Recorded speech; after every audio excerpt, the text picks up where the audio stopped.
folks, you know, one lesson that I get more exchanges on than almost any other is called slap and mute. What? Well, here's what that means.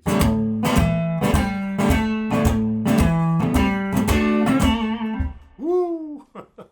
It's exactly what I'm doing. I'm slapping the guitar like it owes me money, and I'm muting with this hand so that this hand can go to work. How do you do that? Well, this is the source of many hours of practice and study and careful attention to detail. So let me show you, okay? Now it starts with the muting. If you've learned to play guitar properly, you have learned that you're supposed to essentially fret the notes with your fingers coming down at more or less a 90-degree angle. You want to keep the sides of your fingers out of the way of the adjacent strings generally, certainly when you play chords. You want each note to ring out nice and clear. That's proper technique. Well, this is another version of proper technique. It's called blues technique, right? There's the right way, the wrong way, and the blues way. I'm going to show you the blues way. And here's how it works. When you play a note, let's pick a note on the 4th string. Okay, now normally if I want to pick that note, then I aim the pick at the 4th string, and my finger is coming down on the tip. I'm fretting it with the tip. And because the pick is aimed carefully at that string, I don't have to worry about hitting anything else. And I can do whatever I want, you know, from that point forward. Well, here's how we do it blues style. You fret the note not on the tip of the finger, like here, but more like here, off the tip. The reason for that is you actually want that finger to lay down. So I fret it off the side, and the tip of the finger then butts up against the next string down, the 5th string. And meanwhile, with the side of my 3rd finger and my 1st finger, which is not currently occupied, I mute the upper strings. I lay them across. So I'm actually kind of grabbing the guitar like a baseball bat, like this. Not correct technique for other things, but exactly the right technique for this sound. So the goal is to fret that one note. I use my thumb over the top, another violation of correct technique. That takes care of the low string. The tip of my finger butts up against the 5th string. I'm fretting the 4th string, and I'm muting the upper strings with the side of my finger. So that means I can play all 6 strings with the pick, slap it, but I only hear one note. Right? Same thing with my index finger, tip, side, thumb over. Now when I go to the 5th string, tip butts up against the low string. I don't really need my thumb over the top, but it's a habit now.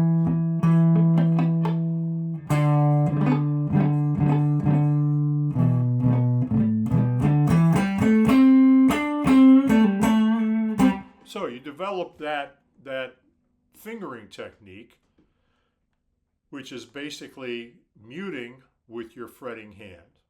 Now, a lot of guitar players develop palm muting, and so you, and for certain effects, yeah, it's perfect, but not for this. You want the right hand to be utterly free.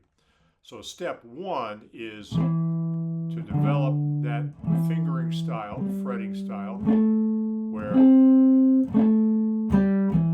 you can fret one note, strike all 6 strings, but only hear that one note. Everything else is muted. It's going to take a minute if you haven't done it before. That's the beginning point. Step 2 is to combine that fretting with the slap.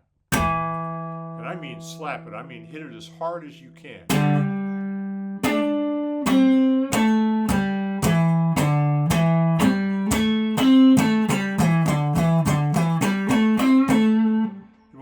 Maximum dynamic range out of the guitar. You can go,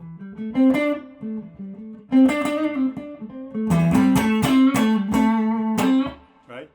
You hear some players, great blues players, and they just go from the tiniest little sound and suddenly fill the room without stepping on a pedal, you know. So these are your effects right here. So you get the muting to be consistent and accurate, and now you move across the string.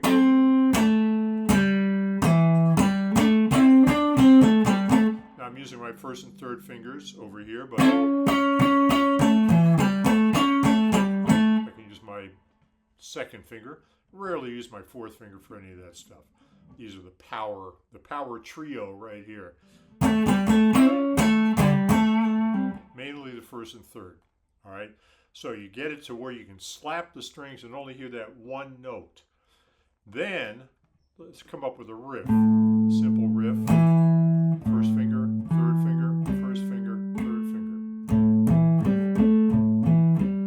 Right? Easy to play. And now I'm gonna slap it. Now, one little thing that I do, you don't have to do this.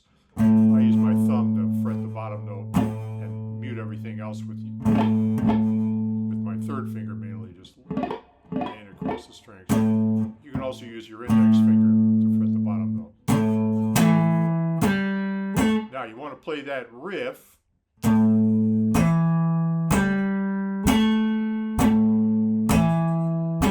while you slap the strings and maintain that clarity, that fretting and muting. Move to the fifth string, same riff.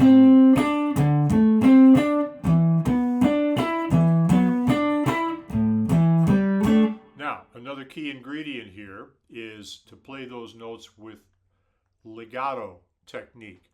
Legato has a couple of different interpretations, but it literally means tied together. So the end of one note butts up against the beginning of the next note. No gaps. You don't want that. No. So I play my riff and the notes are tied together. All downstrokes. Move to the fifth string.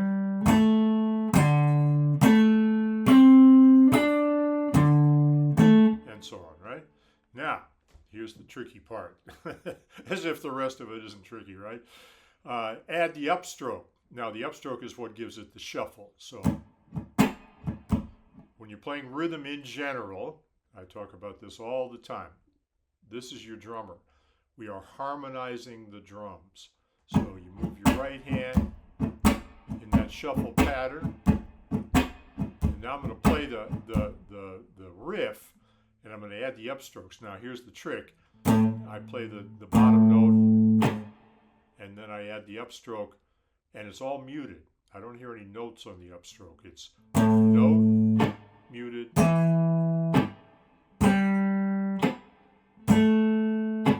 So how do I mute? Well, I just keep my fingers where they are, laying across the strings. And now let go of that bass note just a fraction of a beat before the next downbeat.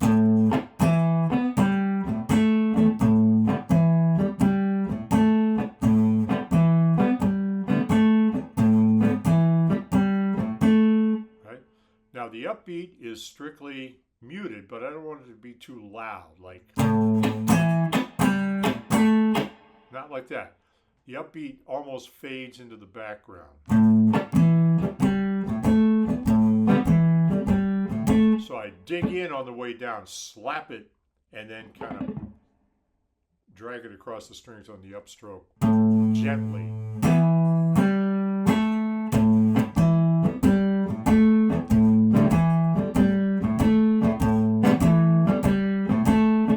Now, you got all the ingredients together. Now you want to put it to work and play through like a 12-bar progression using that riff. This is where you want all the power that you can muster.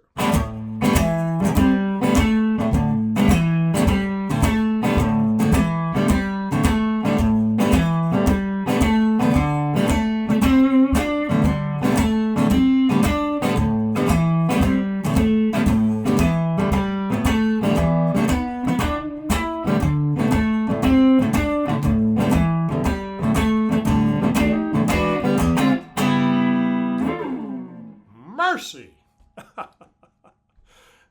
notice my right hand is just flicking through the strings there. Now, it doesn't, you can do it like this, you know, for show purposes, but it's really just all that down up motion. You can keep it in one spot. But it's got that aggressive attack on the downbeat and then that very light upstroke. But that's what gives you that feeling like, yeah.